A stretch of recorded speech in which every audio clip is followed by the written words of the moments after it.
उठा पांडुरंगा प्रभात समयोपातला, वैष्णवांचा मेळा गरुड पारी दाटला.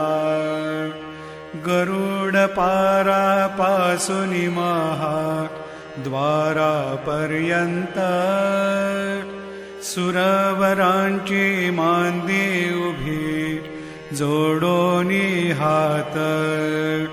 शुकसनकादिक नारद तुंबर भक्तांच्या कोटी, त्रिशूल डमरू घेऊन उभा गिरिजेचा पती. कलियुगीचा भक्त नामा उभा कीर्तनी, पाठी मागे उभी